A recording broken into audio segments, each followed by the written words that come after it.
Hey everybody, this is Robert from Black Belt Gaming. I hope you're doing well. I've been wanting to get back to some 4th edition solo role-playing game slash war game slash board game, whatever you want to call it. I wanted to continue our story with Eldith, the sister of Vistra, and her search to find her long-lost sister, to find out if she is still alive, and if she is, can she rescue her from the dungeons of Firestorm Peak?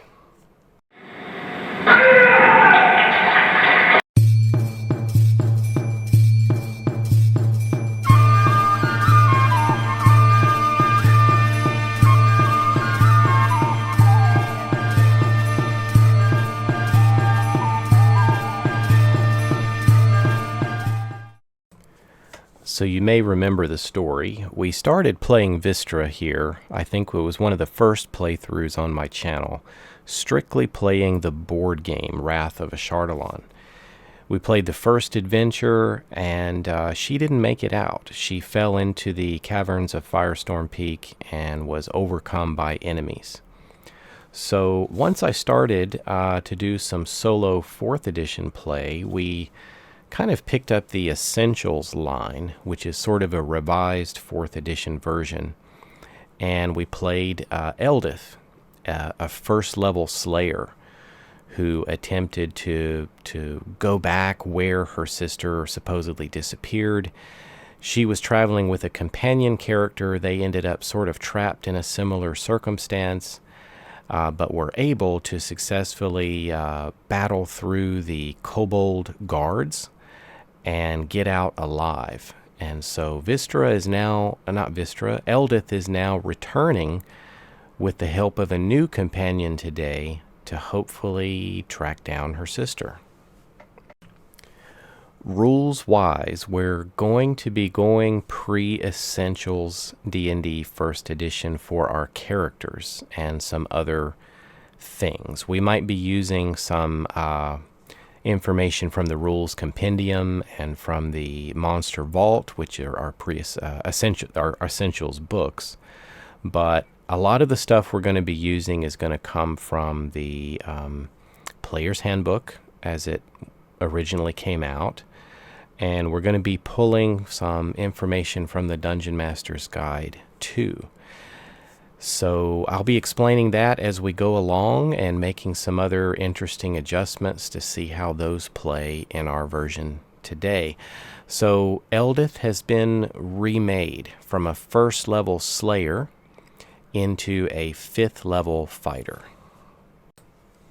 We will be using the companion rules again, but this time we're going with the Dwarf Hammerer. It's a 5th-level soldier, so same level as Eldith.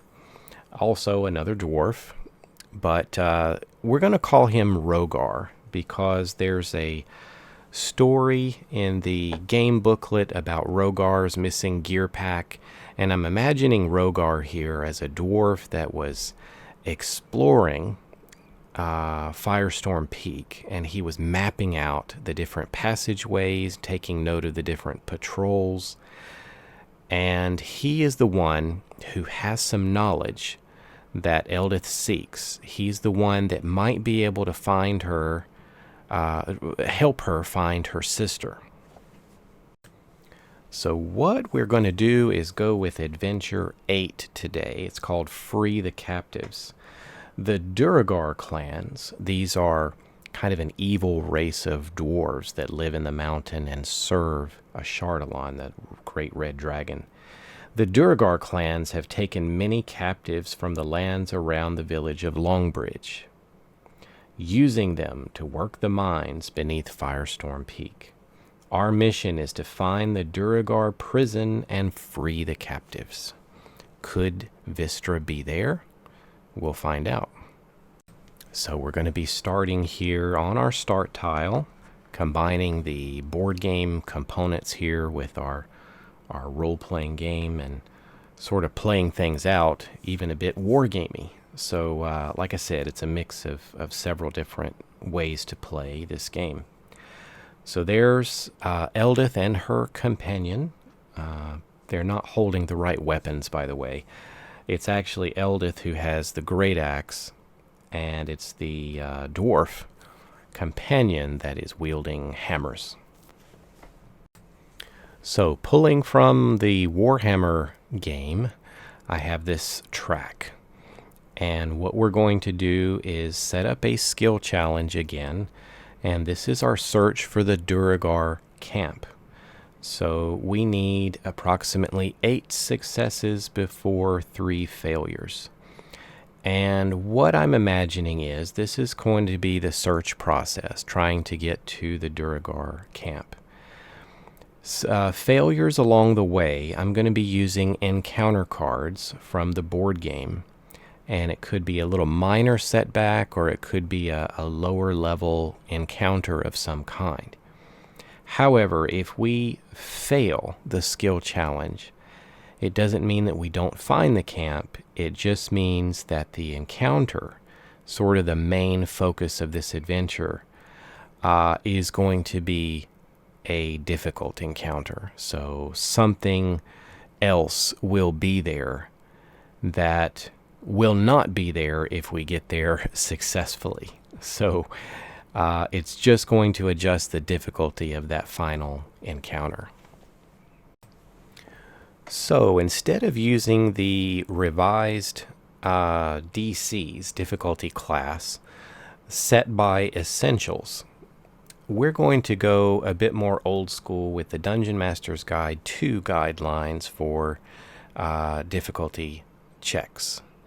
And as a 5th level party, we're going to be looking at this range of DCs here, 7, 12, and 17. So how we're going to handle this, we're only a party of 2. We're going to be alternating between the characters so that one character is not just spamming one skill over and over again. And we are actually going to enforce a rule that a character cannot use the same skill twice. So that means that Eldith, she might use something like athletics. Once she's used athletics in this skill challenge, she can't use it again. However, the other character has their use of it. The other character can use athletics also. So that'll be sort of my rule for my small party here of 2 characters. We're going to have to use a variety of skills. So when we are good at something, our chances of passing are pretty good, because these skill difficulty levels are a little bit lower than what you'll find in revised versions. However, since we're forced to use other skills for variety, I think that makes it a little more interesting, and it gives us at least a chance to get a success.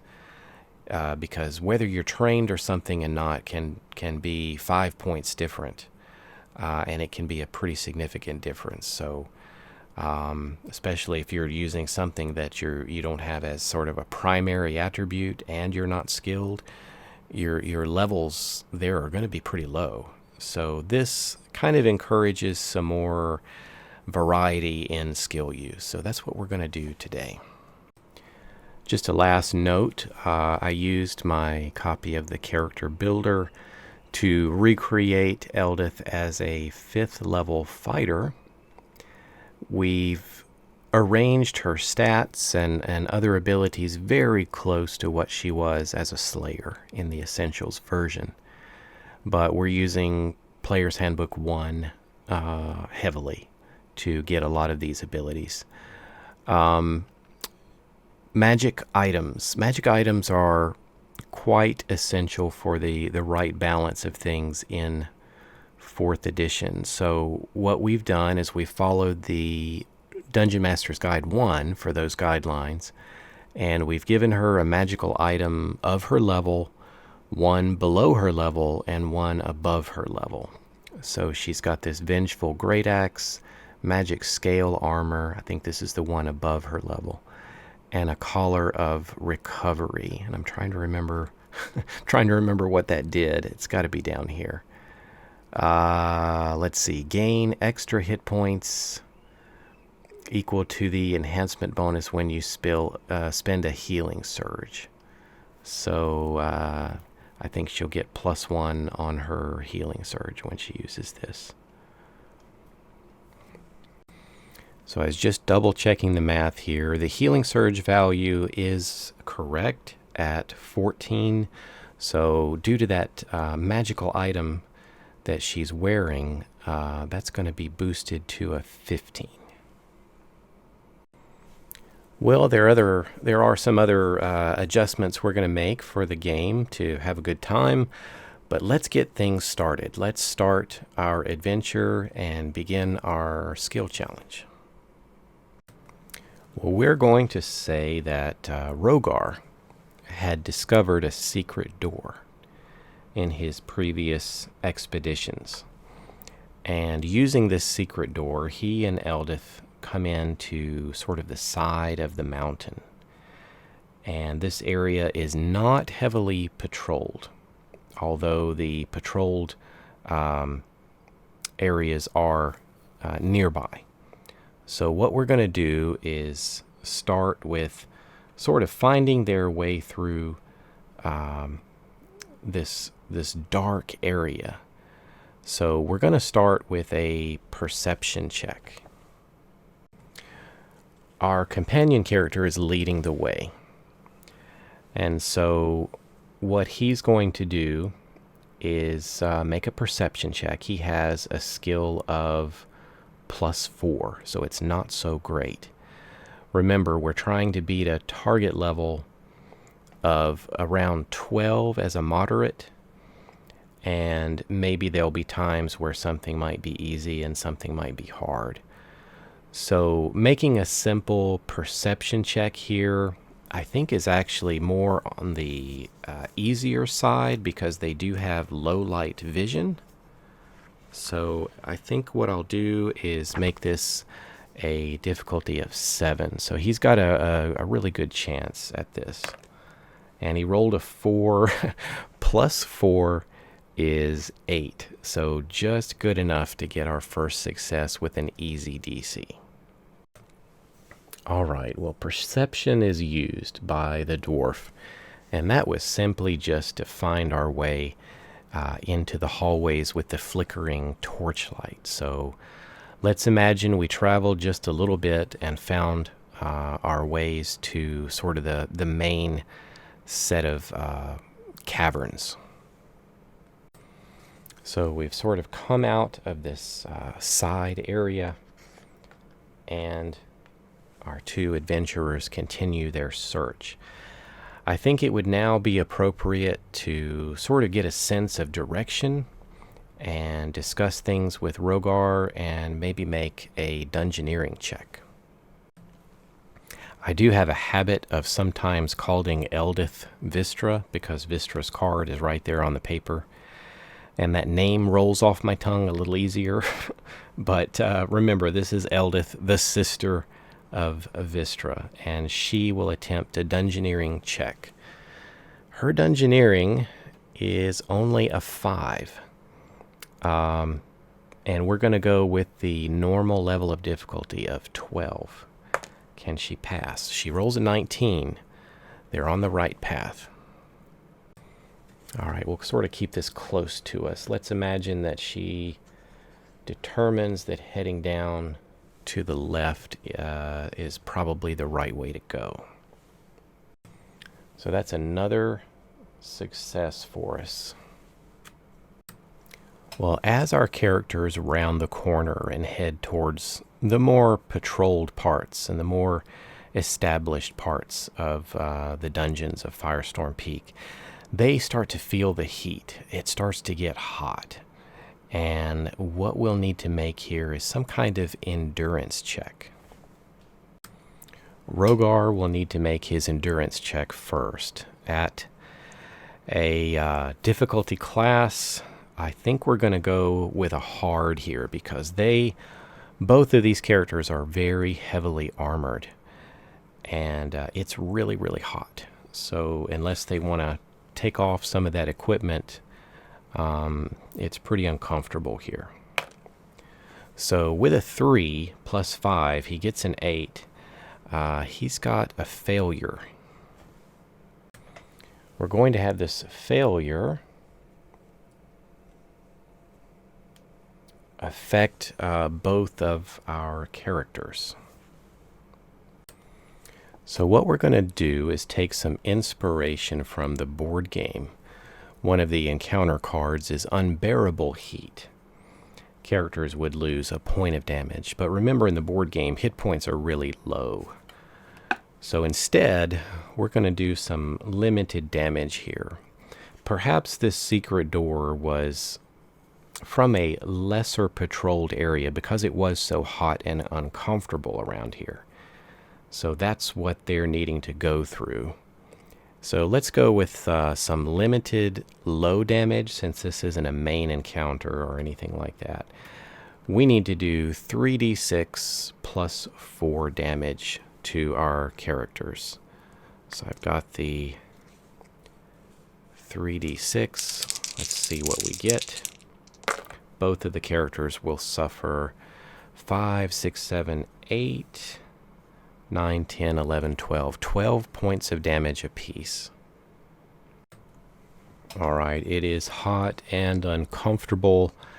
We're going to say that this is a perfect opportunity for Eldith basically to make the same kind of check. She has not used her endurance yet, and she needs to now.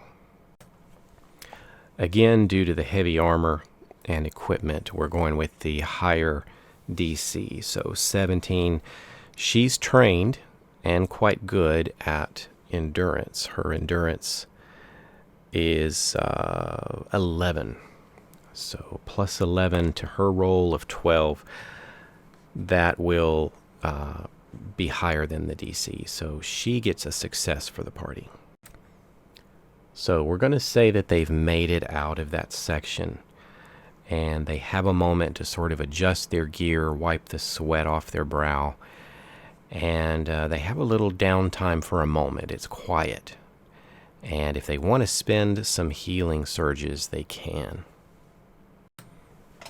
Alright, that unbearable heat has caused them both to need to take a break for a second. They've each spent a healing surge. So they're down 1 surge each, and they're back up to full health. So they sort of relaxed for a second and are ready to press on. Alright, Rogar will take his next action in the skill challenge and make a dungeoneering check. He hasn't used that skill yet. He's used perception endurance. This will be his dungeoneering check. He's pretty good at this with an 11. We're going with the standard difficulty class of 12. So unless he just botches this roll, he's in good shape. So another success for the party. What's that? Are we about halfway there? 1, 2, 3, 4, 5, 6, 7, 8. Yeah, about halfway there. So another success. We know we're going the right way.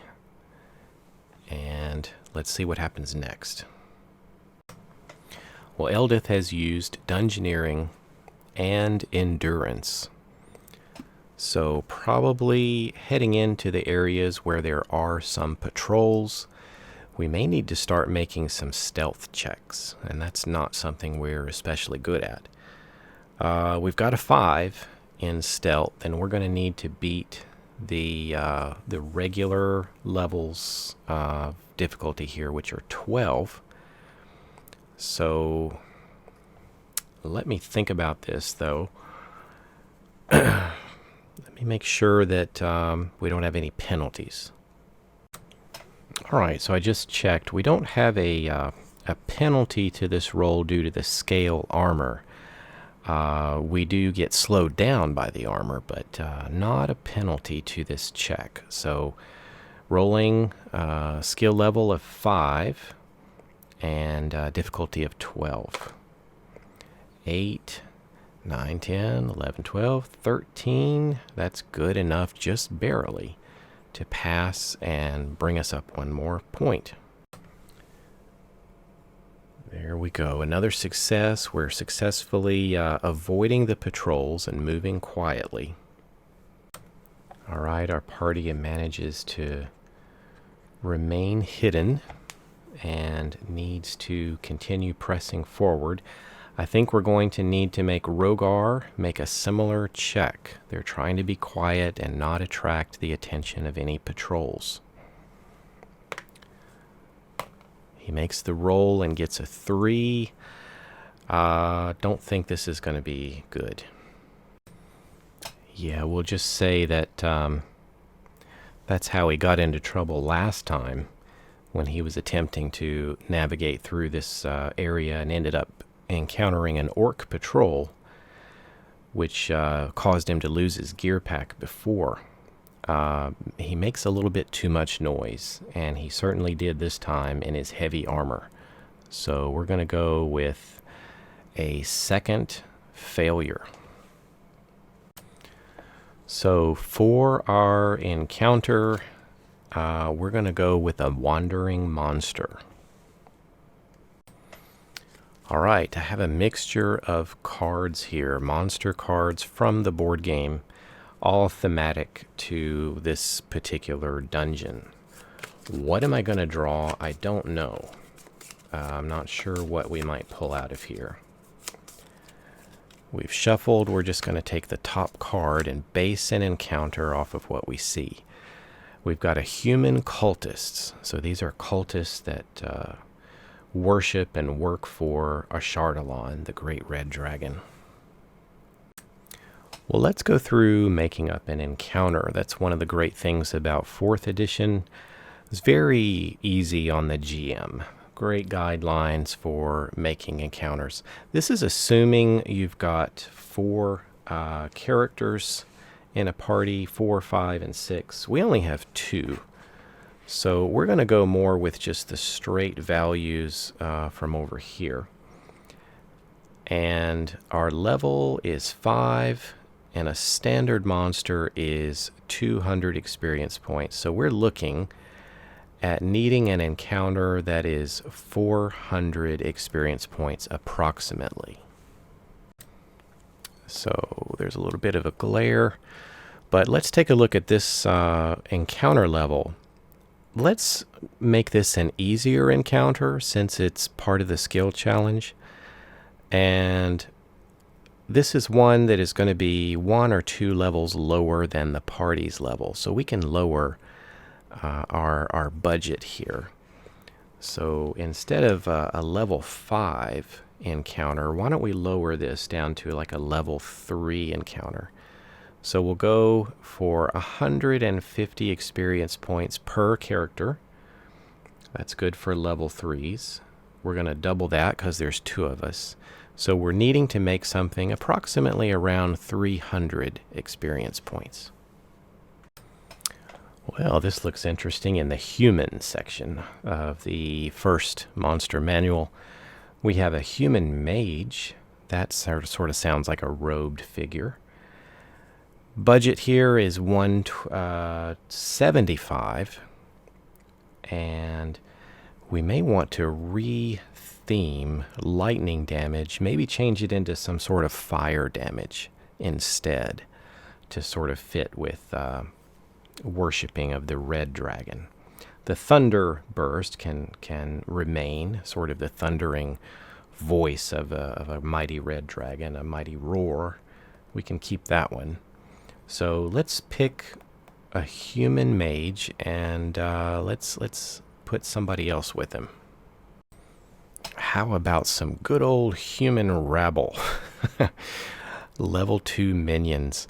The XP here, I think, thanks to a podcast I listened to some years ago, the recommendation was to consider in the old monster manuals here around 4 of these minions of this level to be equivalent to a standard monster of the same level. So that experience point total there is not exactly advised. So what we're looking at, a standard level 2 is 125 experience points. So if we take 4 of these guys and give them that amount, 125, plus the 175 from the mage. That's going to give us a total of 300, and that's what we were looking for a lower level encounter. So here's our encounter. We've got our mage there in the center, sort of our fire mage, and his servants around him. These are the cultists. Well, they're all cultists, but we needed to use one demonic figure back here. Basically, he is exactly the same as the other of the same color. So they're wandering down the hallways. So we come into a situation where I'm not really going to consider it a surprise. We're going to go straight into initiative. We will give the dark red die here to the fire mage. Maybe the I don't know. Let's give the dark red to the dark red. We'll give the fiery red to the fire mage. That sounds good. We'll give our nice blue die to our companion character, and maybe the D20 with the gold lettering for, or gold numbering for Eldith. Let's go ahead and roll initiative. This is going to be, 4th edition stuff. So not really side initiative, but individual, or in this case, for the little minions there, group initiative for them. So this is what we ended up with. I think I messed that one up. Ooh, he got a 20. So let me make some adjustments and we'll get an order set.